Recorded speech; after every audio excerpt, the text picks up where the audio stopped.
Hello, good evening. My son is not home. He go out around 5 something.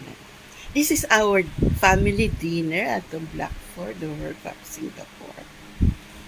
We're having a vegetarian, okay? So we're eating chicken. Tomorrow na lang chicken. Okay?